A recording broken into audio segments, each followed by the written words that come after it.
Bonjour à tous, c'est Dirofric. J'espère que voilà, le train va être bien gentil. Bonjour à tous, c'est Dirofric. Aujourd'hui, on se retrouve pour une nouvelle vidéo. Et cette fois, c'est un commentaire de l'Eurovision Junior 2014. Alors, comme vous le savez très certainement, si vous regardez ma chaîne, euh, je suis allé à Malte, évidemment, pour cette Eurovision Junior, pour la jury finale, évidemment. Parce que se rendre dans un autre pays pour un Eurovision diffusé à la télé, ça n'a aucun intérêt. Donc, je suis allé au seul spectacle inédit qui existait, donc qui existe, c'est la répétition des jurys qui est bien plus intéressante et qui n'est pas disponible. Et c'est regrettable. Enfin non, c'est regrettable, non, mais plutôt je regrette de ne pas avoir enregistré la prestation de l'Italie en jury final sur place. C'est mon plus grand regret de cette Eurovision Junior. Et voilà, on va commenter tout de suite un peu. Bah, je vais commenter en direct. Pour la première fois, nous sommes le 31 août. Et pour la première fois, je regardais la version télévisée de ce show, donc le spectacle du samedi, que je n'ai jamais vu. Donc je vais le voir pour la première fois pour vous. C'est exclusif. Et on va voir avec le recul, ce que j'en pense. Sachant que je pensais, et même à l'époque, même tout le temps, hein, même sur place, je pensais déjà, clairement ce n'est pas le meilleur Eurovision Junior de tous les temps. Hein. Le meilleur Eurovision Junior de tous les temps date de 2013, évidemment, et ça restera comme ça. Hein, voilà. Et pourtant j'étais sur place, donc c'est dire à quel point je suis objectif tout de même. Donc c'est parti. Je vais commenter chanson par chanson, et je vais zapper les chansons, donc en fait je vais enregistrer que les commentaires. Je vais pas vraiment le regarder en direct, parce que ça, le regarder en direct, je compte le faire plus tard, à plusieurs, c'est quand même plus fun. Mais je vais regarder tout ce qui est des parties d'intervalle acte, le début, et certains commentaires, et on va voilà. Donc vous pouvez couper ce fichier audio quand vous entendrez ce bip. Voilà, que j'ajouterai au montage. Voilà, comme ça vous coupez pour la chanson et après vous relancez le flux, hein, vous relancez le flux tout de suite derrière. Voilà. Un peu comme Yes Inside dans les podcasts. Donc c'est parti, là le générique se lance. Donc là vous pouvez lancer le fichier, ça y est. Disponible sur YouTube, hein, je mettrai un lien. C'est le même. Donc là voilà, Eurovision s'affiche. Et c'est parti pour le début. Alors ça, évidemment, c'était très impressionnant sur place. Pour moi, ça remplace l'attraction Malta 5D qui existe à La Valette. Voilà, je n'ai pas ressenti le besoin d'aller à Malta 5D après cette ouverture. Regardez, on a l'impression de la 3D. Bon, évidemment, on n'a pas de lunettes 3D, mais c'est quand même magnifique, là, voilà. Fort Rinola, il me semble. Donc ça je l'ai filmé. Hein. Voilà, bah ça, je l'ai filmé. Voilà, je l'ai filmé sur place. Hein. Il y a des vidéos sur YouTube. Ça, c'est Saint-Julian. Ça, je sais pas, ça va être dans le sud. Je suis pas vraiment allé dans le sud de Malte quand je suis allé sur place. Je me suis abstenu parce que j'ai déjà vu plein de rochers à d'autres endroits. Il n'y a pas que le sud de Malte pour voir des rochers à Malte. Hein.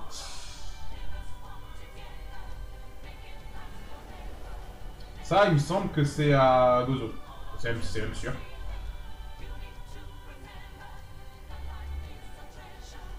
Ça, on revient à Saint-Julian.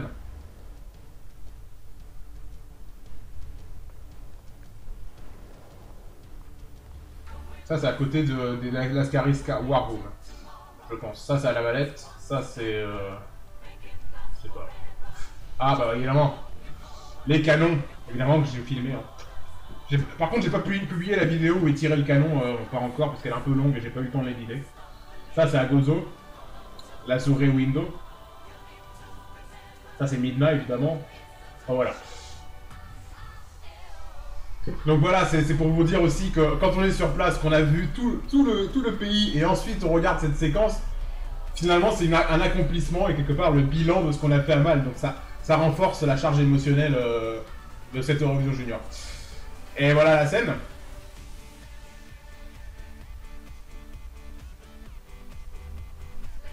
Bon. D'ailleurs, je vais faire une remarque sur la scène parce que sur place j'ai dit ouais c'est exceptionnel, mais là j'ai une remarque à faire. La Bélarus. Voilà, Bulgarie. Donc là, ils montent les pays. Bon, je suis pas très fan. Ah, vous remarquerez tout de suite quelque chose aussi, c'est que ça a bugué. Voilà, le générique a bugué ici. Donc la finale, c'est-à-dire que normalement les drapeaux s'affichaient derrière, au lieu du Junior Eurovision. Là, tout l'écran a bugué. Les graphiques prévus ont bugué. Vous pouvez voir la vidéo qui s'affichera en haut à droite.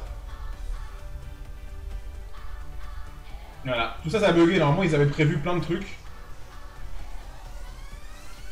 Voilà, c'est pour ça que la jury finale, même cette année, était largement supérieure. On retourne à Gozo, largement supérieure à la finale du samedi, quoi. Rien que pour ça, quoi. Voilà. Ça a pas bugué en jury finale, tout a fonctionné, alors qu'en finale, ça a planté, quoi. C'est encore une preuve de la supériorité de la jury finale, même si là, c'est une coïncidence. Ça aurait très bien pu être l'inverse, mais voilà. Ah, ici, on est à Gozo, ici, c'est Victoria, la cathédrale qui était en travaux quand j'y suis allé. Et qui est toujours en travaux, hein. Ça n'a pas changé. Ah là, Tapinou, évidemment, là, je suis très content de voir ça. Ça, c'est le chemin de croix de Tapinou, voilà, tout simplement. Voilà, Tapinou, la cathédrale de Tapinou derrière. Ça, si on n'était pas sur place, on ne peut pas savoir du tout que c'est Tapinou, vraiment. Et que c'est à Gozo. Voilà, normalement, c'est un truc, si tu sais pas, si t'es pas allé sur place, tu sais pas où c'est. Tu peux pas te situer ce truc. Là, on est toujours à Gozo. Hein. Voilà, ça, j'y suis allé aussi. Hein. C'est le parc, le Magistral Park. Donc là, c'est du 100% Gozo, cette séquence. Il y a Gozo qui est l'île, à côté de l'île de Malte, qui est l'île principale. Et Gozo au nord, il faut absolument s'y rendre au moins une journée à Gozo, évidemment, si vous allez à Malte. Si vous allez plus de 3 nuits à Malte, c'est indispensable, quoi. Donc, au moins 4 jours. 3 nuits, 4 jours, voilà. Géorgie, bon là, il y a un petit bug à nouveau, hein, ils ont mis filmé un peu en retard. Voilà, là, ils agitent des drapeaux. Ah oui, sachez qu'à la jury finale, les pays agitaient beaucoup moins de drapeaux. Sauf la Suède, je crois. Vous allez, c'est pas flagrant ici, parce que là, il n'y a aucun qui agite des drapeaux. Voilà, Monténégro, ils n'avaient pas du tout de drapeau. Pareil, Italie. Et le mec, il prenait pas la peine de sortir son drapeau. Hein. Donc on voit vraiment la différence entre un show un peu plus beau et un show prévu pour les jurys aussi. Hein, on est plus sérieux en jury finale, évidemment. Même si bon, c'est un détail, parce qu'il y a quand même beaucoup moins de drapeaux. Là, on a un plan large sur la scène, et ça c'est... Bon, je vais pas vous spoiler, mais je vais vous dire ce que j'en pense derrière. Retour à une séquence. Donc là, pareil, ah, au fait, pendant les séquences, la nocturne, là, sur scène, évidemment, ça je l'ai filmé, hein, évidemment, sur place, à nouveau, vous pouvez aller le voir dans la vidéo. Sur scène, il se passe des choses encore. Inédites pour le public sur place. D'ailleurs, je le dis, même sur place, quand je suis allé sur place, j'ai dit inédit pour les gens qui sont sur place. Voilà, je l'ai déjà dit quelque part. Donc, voilà, Malte, très beau de nuit. Hein. On espère avoir la même chose en Bulgarie. Ah oui. Là, on est le 30 août, je ne sais pas encore si je suis en Bulgarie. Je vous l'annonce, Midna. Là, à côté, il y a le magasin Midna Glass où j'ai acheté quelque chose en verre, un hibou en verre. En souvenir, hein, évidemment. Ça, c'est vraiment magnifique. Hein. Ça donne des souvenirs, évidemment. Bon, ça, c'est voilà, la rue des bars. En tant que touriste, je vous déconseille quand même beaucoup d'aller dans les bars, hein, parce qu'il y a des risques de vous faire arnaquer. Bon, à Malte, non, mais dans les pays de l'Est... moi, c'est clair, c'est sûr et certain, bon, en Bulgarie, je me risquerai pas, ça c'est clair et net. Je dis pas ça contre les pays de l'Est, ni rien du tout, mais voilà. C'est une sécurité de touriste, tout simplement. Même à Malte, je l'ai fait encore par sécurité, parce que on sait jamais sur qui on peut tomber, quel que soit le pays. Hein. Même en France, hein, vous avez Pigalle. D'ailleurs, là, dans pas longtemps, je vais aller à Pigalle, je vais me faire passer pour un touriste anglais pour me préparer à ce que je pourrais rencontrer en Bulgarie et voir comment je gère ces situations. Mais bon, c'est pas non plus des situations critiques, hein, c'est pas non plus... Il n'y a pas de guerre civile en Bulgarie, c'est un pays assez safe. Hein. C'est un pays noté vert par le France Diplomatie, donc il n'est pas jaune, quoi. Il n'y a pas de vigilance particulière à avoir en Bulgarie. Voilà, Malte, pareil, n'avait pas de drapeau hein, en jury finale. C'est Nadal, ils avaient. Voilà. Voilà, une petite danse sympathique. Et voilà, pareil, là derrière, normalement, il y a des trucs, c'est un peu... il y a des projecteurs, hein, donc c'est pas du tout ces logos. Ça c'est le logo qui normalement doit apparaître pendant que la présentatrice parle. Donc il y a vraiment eu un gros bug là. Là vous voyez quand même le plan large de la scène est pas terrible, hein, on peut le dire. C'est pour ça aussi que ça contribue à... C'est pas le meilleur Eurovision Junior de tous les temps, il faut arrêter de déconner. Hein. 2015 essaiera de l'être, mais pour l'instant c'est clairement 2013 qui est le meilleur. C'est impressionnant sur place quand on est prêt, mais à l'écran, ça rend pas tellement. Ça rend plus concert. Ce qui n'est pas un défaut, parce que moi je suis allé sur place, j'adore l'ambiance concert, c'est aussi pour ça que je suis allé. Et je préfère largement l'Eurovision Junior à l'Eurovision dit adulte avec tous les beaufs qui agitent des drapeaux. Là, on avait vraiment une ambiance concert, c'était excellent pour les gens qui étaient sur place, clairement. Je vais pas m'en plaindre vu que j'étais sur place, mais clairement, voilà, vous voyez bien, un hangar à bateau, on voit beaucoup plus que c'est un hangar à bateau qu'au Danemark, par exemple, pour l'Eurovision 2014. La présentatrice. Maya Doria. Vous voyez le plan large, pas terrible. Hein. Il y a deux écrans. Moi, j'étais pas assez loin pour voir les deux écrans, les deux écrans les plus éloignés de la scène. J'étais vraiment assez près, hein, vraiment. Et même les deux écrans, les deux premiers écrans de la scène, je devais lever la tête pour les voir. J'étais assez près. Hein. 16 pays. Ça pareil, c'est une habitude qu'il devrait arrêter. Il devrait dire 16 chansons plutôt que 16 pays. Moi j'aime pas. Moi je trouve qu'il devrait mettre les noms des chansons à la place des noms des pays dans le vote. Quoi. Vraiment, quoi. Ça réduirait encore plus le côté beauf. Quoi. Sachant que la première édition de l'Eurovision l'a fait, donc c'est l'un des rares trucs ringards de l'Eurovision de l'époque ringarde qu'on devrait réintroduire à l'Eurovision. C'est les noms des chansons à la place des noms des pays. Quoi. Mais bon. Parce que c'est un concours de chansons, c'est l'Eurovision Song Contest, donc l'Eurovision de la chanson. Et pas l'Eurovision des pays, ni le concours. C'est ni un concours de chant, ni un concours de pays. Un concours de chansons, comme son nom l'indique et comme le règlement l'indique.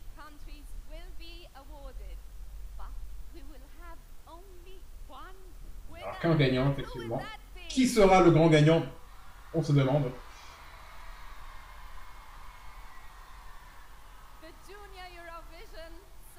Ouais, sur le côté, il y a... Ah, c'est la sécurité, peut-être.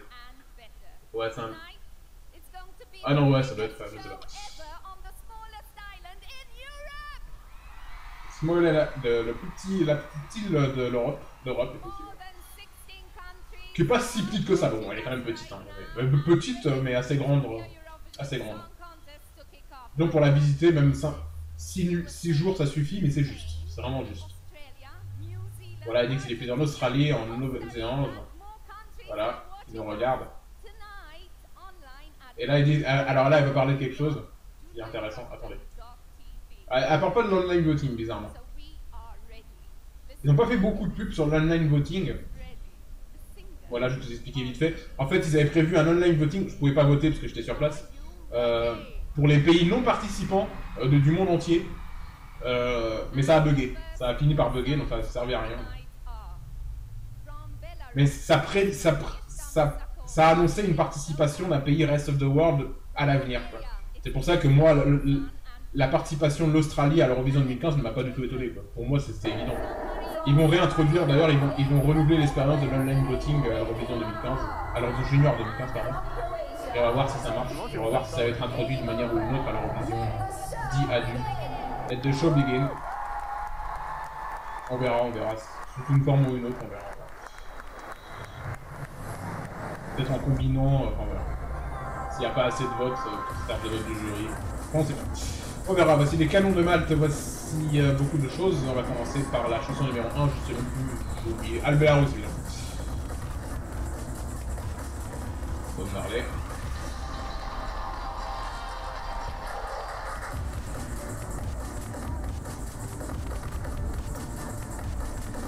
Belarus avec la chanson Sokal qui a été composée par Usari, participant à l'Eurovision 2015, et je l'ai vue à Malte pour le coup. Et elle aussi, je l'ai vue à Malte, hein, je l'ai vue à l'aéroport, j'ai pu la filmer, elle m'a fait un coucou à la caméra. J'ai la vidéo. Je sais pas si je l'ai gardée la vidéo. Ah bah non, parce que j'avais pas assez de mémoire pour faire la vidéo, donc j'ai pris une photo. Mais il y a une photo, hein, je vous la montrerai éventuellement. Voici Sokal, Falcon, vous pouvez mettre sur pause.